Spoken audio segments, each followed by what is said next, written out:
Hey, welcome to the Fireside Tattoo Network. Our sponsor tonight is still Modelo, and thanks to Coop, Glenfiddich. What, 12? 8? 15. Cheers. And coffee. And coffee. Right. McDonald's finest. Yeah, because Rory had because Rory had a little too much white wine. Sponsored by LAPD. So, I'm Jake. I'm here with Rory Keating, and this is going to be an interesting show because this will be different, I think, than anything that we've done before because of the way, what you specialize in, how you got into it. I've done a little bit of research. Are these things only bugging me, or do you even see them? I think you're imagining it. Okay. All right. This is Rory Keating, and you came up under Leo Zuleta, who is kind of considered the godfather of what we consider tribal tattooing in America, right? Like, just so. Yeah. So run through just a little bit that, like, your background. When did you start tattooing? How did you? Because you guys are friends, you would say. Yeah, we are now. Yeah. Yeah. I didn't know before that. But yeah. I started kind of late. Okay. I started my apprenticeship at 33, which is pretty late in the game. Okay. Most people start pretty early. What year was that? 97. Okay. Yeah. Yeah. So I used to work in the theater building scenery and props. Yeah. So I was always doing stuff like that, but I never did. I would draw and do art stuff. It was always just, draw a picture and be like, oh, cool, I got a picture. Whatever. Right. So yeah, I wanted to, when I started researching, kind of looking into, well, first of all, I saw Leo's stuff. I was like, well, this is cool, because until I saw Tribal, I always thought I had to get a picture. Yeah. And pictures are cool, but none of them were like clicking for me. So when I saw his stuff, I was like, oh, this is what I want for myself. And I started researching, whatever, all sorts of art. I was looking at Celtic art and stuff because my family's Irish, stuff like that. And in the process of trying to look at, tribal type stuff, non-image, non-picture stuff for myself, I started realizing that tattooing is probably what is the art that I was probably looking for. I wasn't a painter or a sculptor or anything like that. I always did art stuff, but I didn't have a thing. Yeah. So I realized kind of, I think this tattooing thing is that thing. And I was right. Yeah. So you met Leo how? Basically met him. My wife and I met him because we both want to get tattooed by him. That's how we met him. And basically I lucked into an apprenticeship. I just was there right. My wife's getting her back piece started up in LA. We were living here in San Diego. Went up to LA to get her back piece started. And while we're hanging out and we're getting along fine because Leo's cool, we're all getting like, oh, this guy's great, it's awesome. And he's like, yeah, I'm thinking I need to take him on apprentice sometime soon. He's just shooting shit. And I was like, oh my God. And so that's how it started. Yeah, huh? that's how it started. Just right place, right time. Right place, right time. Yeah. Pure dumb luck. Because I wanted to learn to tattoo, and I really wanted to learn from him, but I didn't do anything about it because, I was just some carpenter. Like, why would he? Yeah. I didn't have any art portfolio. I wasn't already tattooing or anything like that. I thought I'd have to be already tattooing before somebody like that would teach you. But so, right place, right time. And then the important thing for anybody looking into this is when the opportunity presents itself, you freaking drop everything and go for it. You don't be like, oh, I don't know, maybe but I got this other job. It's like, no, I go for it. Quit my job, everything, moved to LA, like, boom, we're going to do this. Oh, wow. You had to relocate. Yeah. Oh, okay. So so this is 96, 97? 97. When obviously this style of tribal is booming, right? I mean, This Leo stuff was it was peak, like people like me were earning our living off of what he had created, right? Or some, like, we'll get into it, but some dumbed down version of what he was, of what he had created. Yeah. So talk a little bit about kind of because you've been doing this now, like this style of tattooing, Celtic tribal tattooing, since the late 90s, right? Yeah, so that's what I wanted to do, all that sort of stuff. But at the beginning, it's like anybody, you're doing whatever, and butterflies, and you do a little bit of everything. Yeah. And it really wasn't until I came to Guru, which is like, what is 10 years ago? How long you been here, Coop?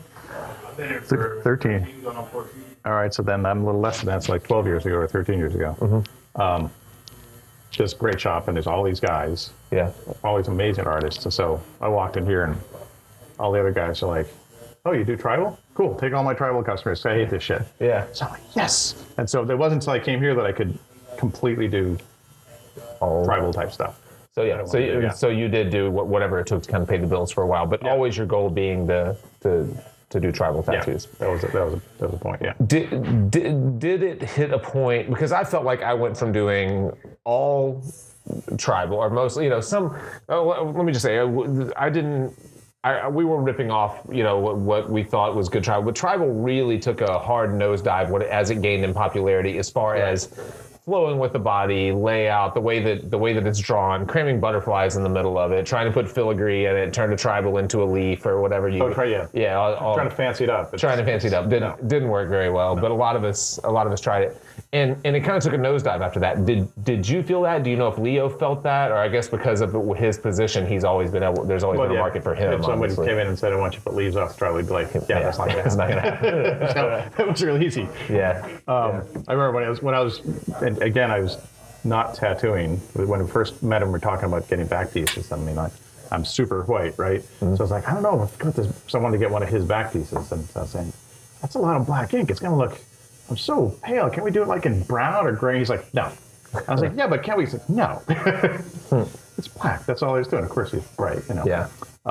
So yeah, I didn't. So yeah, I don't. You'd have to ask him exactly what he saw, but I don't think he never saw it. When things started going kind of weird like that, in general, I don't think it affected what he was doing. I think it probably is also saying a certain amount of no. Yeah. If somebody came in with something like that, or like, that's not a good. Well, not no, but like here's a better option. But this is what good tribal is, and this is what silly tribal is. Let's stick with the good tribal, which is simple and fits with the body and has a flow to it. So. Yeah.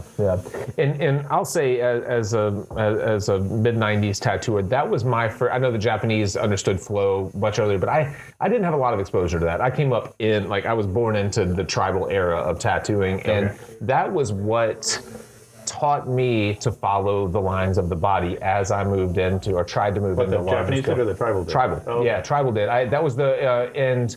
Not that I did a great job. I was doing a lot of tribal lower back stuff like everyone else was. But as I moved into larger scale, I kept finding myself going back to what I thought was successful tribal.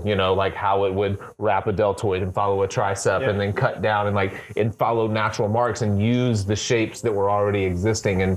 And for I think people of my generation of tattooing, that was one of the primary teaching tools as we moved into large scale work was what we learned in '90s tribal. That's cool. Yeah. But the same thing in Japanese stuff. I love seeing Japanese sleeves where it's pretty much all wind bars and maybe just a few flowers, and you just see all this motion, and it'd be fantastic. Yeah.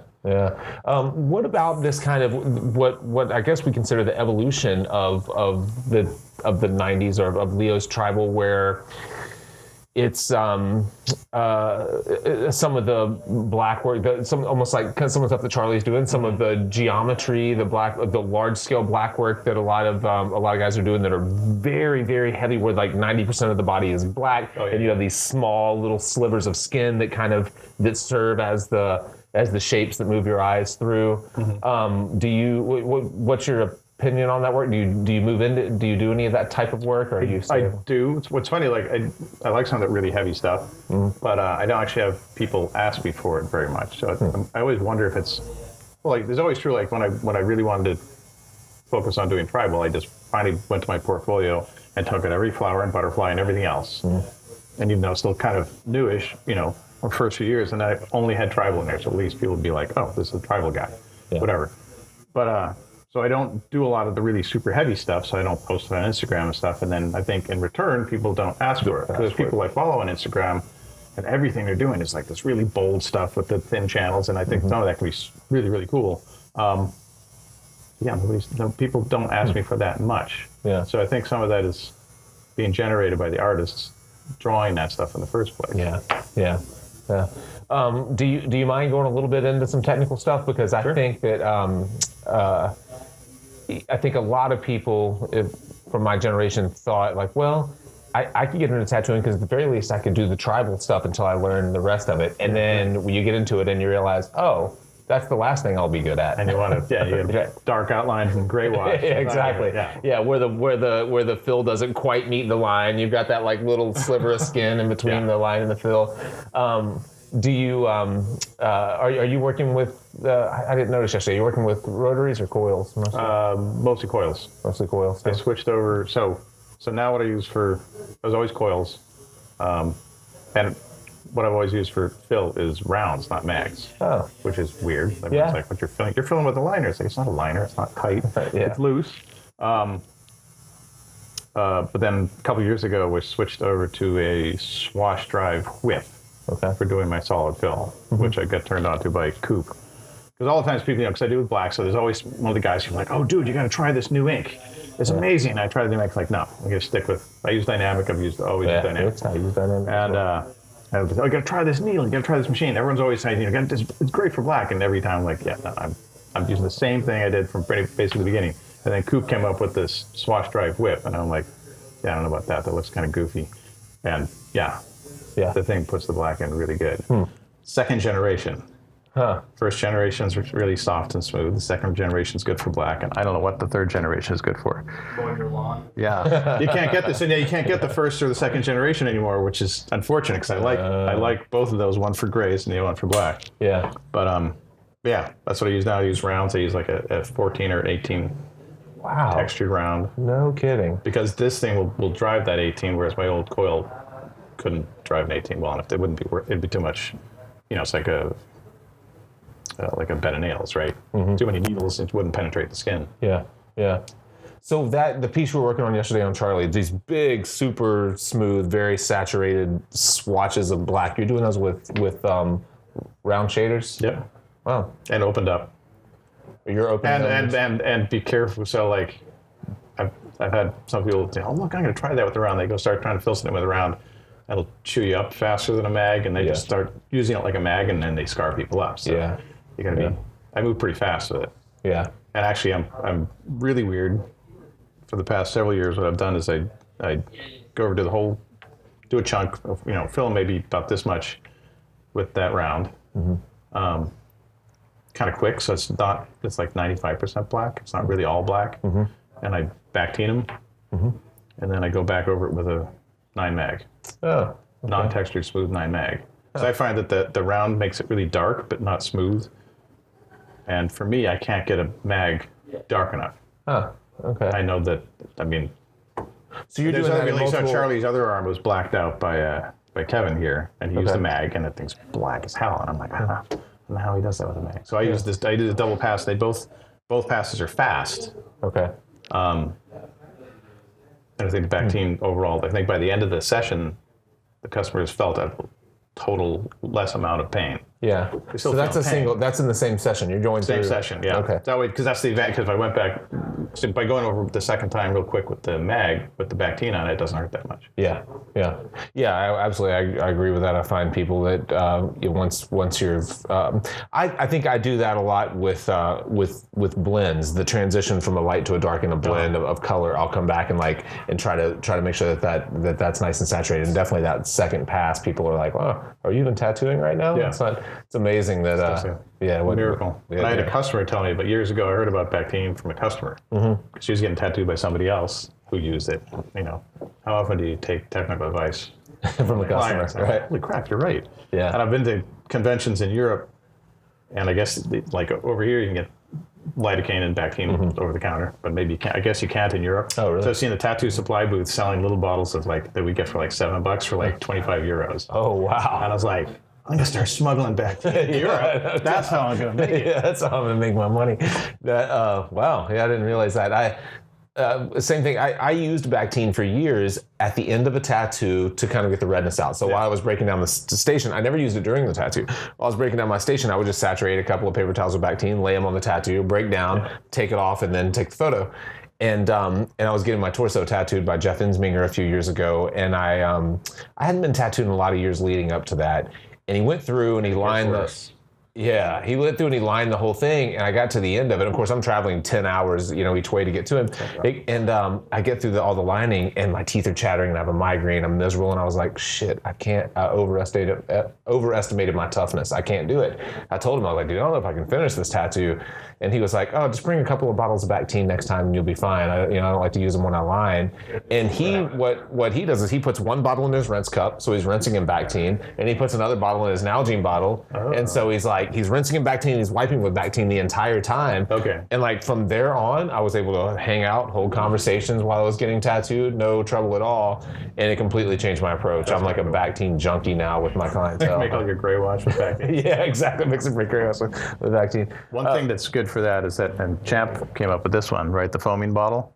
Oh yeah. Yeah. Just go away when he gets bothered. Ah, okay. What is it? You can get like those a little bottle you have next to your sink that puts out foaming soap. Oh, yeah. Put the Bactine in that foaming bottle, and you get Bactine foam. And then you spread it on the person, and it sticks. It's pretty sweet. That's a great idea. And it's just that I wouldn't have thought that you could foam that liquid, but it's all the magic's in the little bottle apparently. Huh.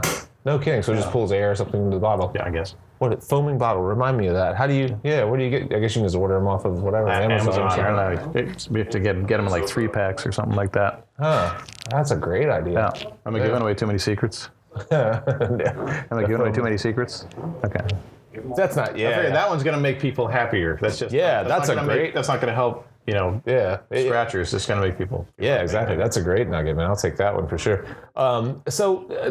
One thing that you run into that's probably a little bit of a struggle when you work in a style like tribal is keeping. I'm assuming you to correct me if I'm wrong. Is keeping it fresh, right? So I mean, how do you?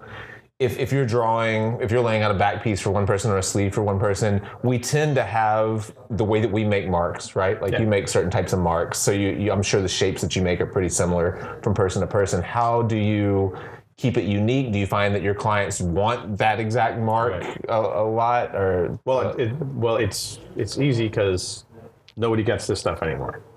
I rarely do the classic Leo style tribal anymore. Huh. Once in a while I do it. So.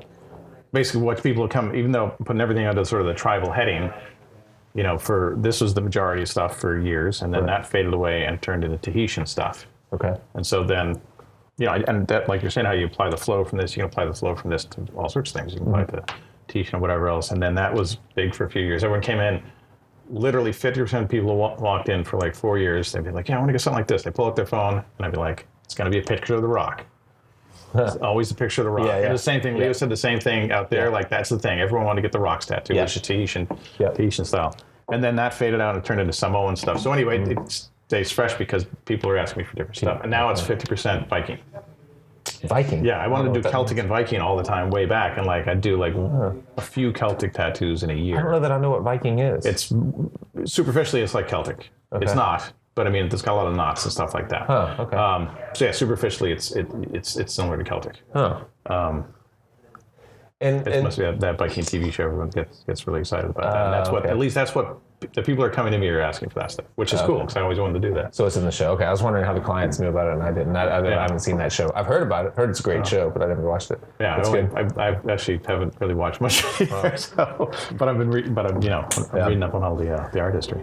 Like I was mentioning when we were talking to Champ earlier in a few episodes, that a lot of our viewers are less than 5 years in, and I've always felt like that. The types of questions that we get are not as much anymore because, like you said, tribal isn't as big as it used to be. But like, how do I get away from doing lettering? How do I get out of doing kanji? How do I how do I not do these types of tattoos? Take it out of your portfolio. Right. First of all. But wouldn't you say that it's the style of tattooing that you do obviously requires the most technical.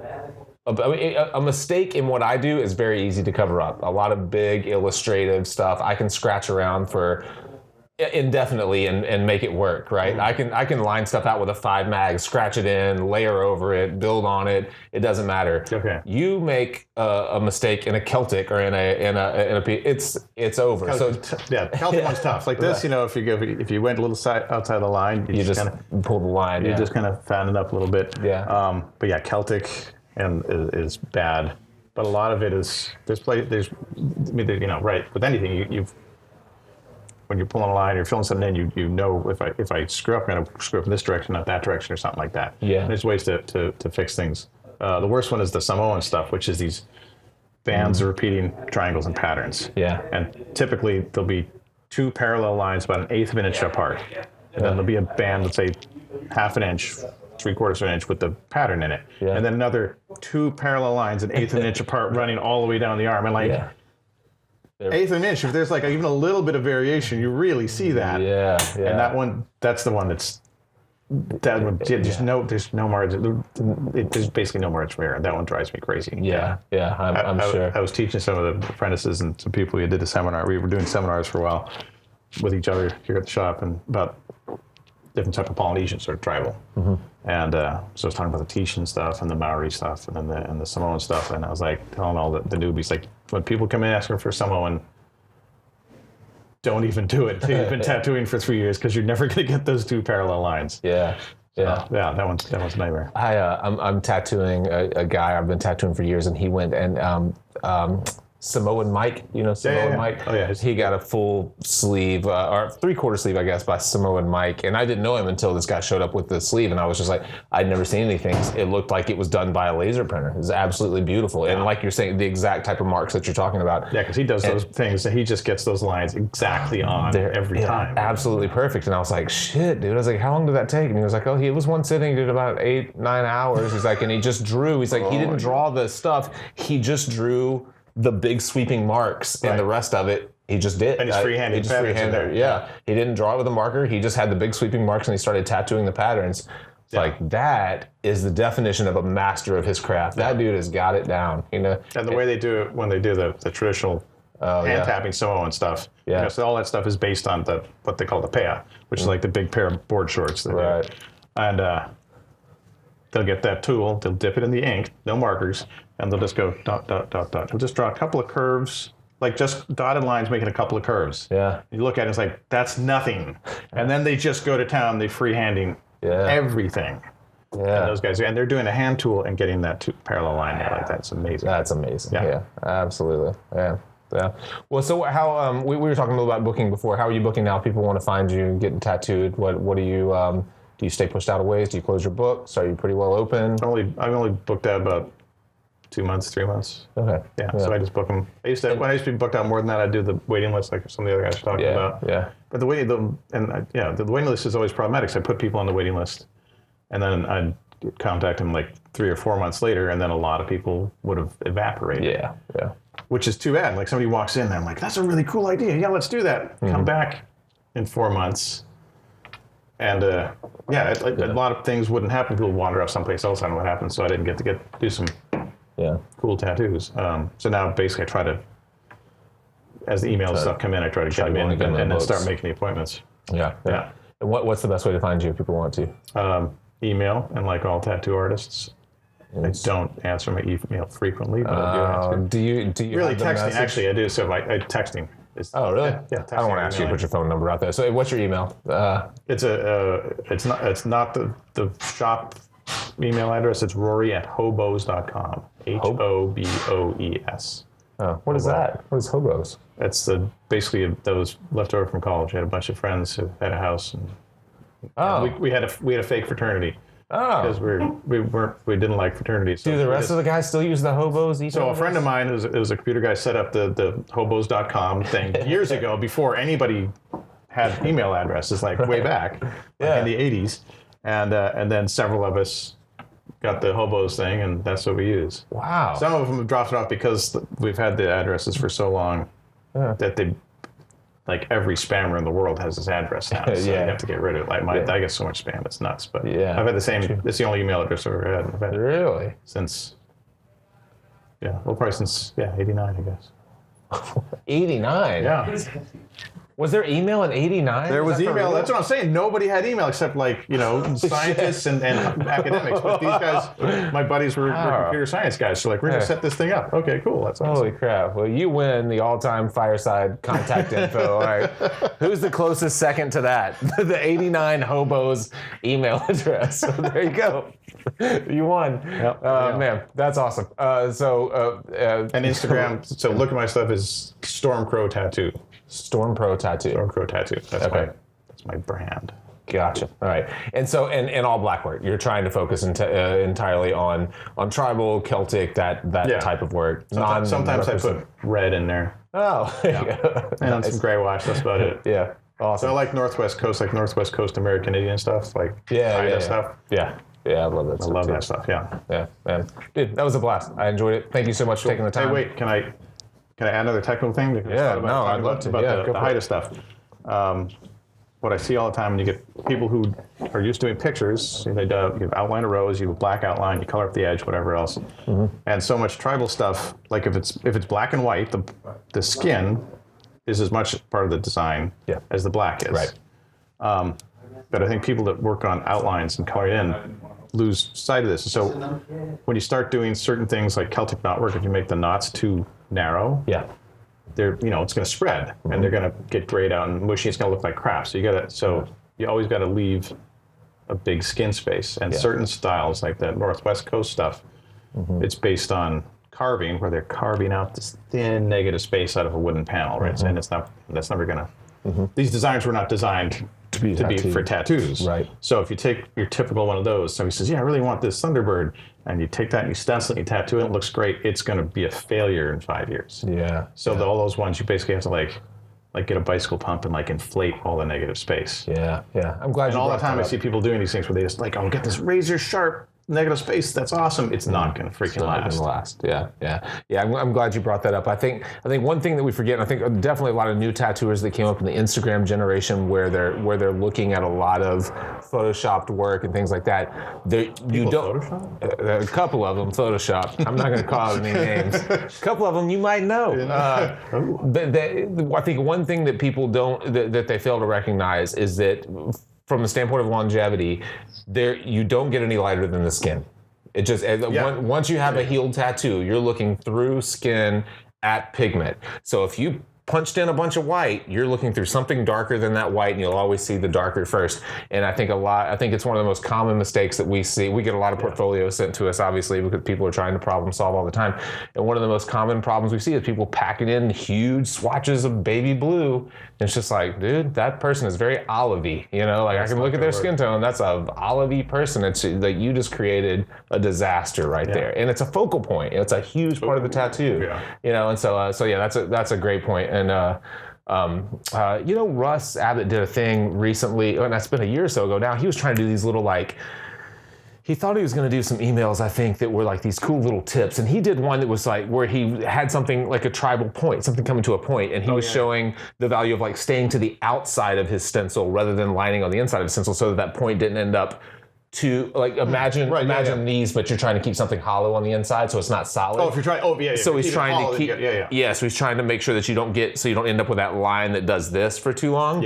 And when he put that out, because we do technique episodes too, when he put that out, I was like, dude, that was better than any technique we've ever done. Like, if you can start doing these weekly stuff with like nuggets like that, I'm subscribed. And then of course he didn't do any more of them. Well, what I was going to say, that's exact for when I'm doing solid black, I did the exact opposite. I'm lining on the inside of the line, because once you fill it in, that line is now part of the solid black. That's interesting. Yeah, so the exact opposite if you were trying to keep, proving the point that you were just making, that you need to stay leave more negative on the inside of your shapes than you think you should, to allow for that little bit of expansion. So I'm glad you brought that up. Yeah. Awesome. Dude, that was great. Thank you guys for supporting what we do. We'll see you next time, and have a good night. Cheers.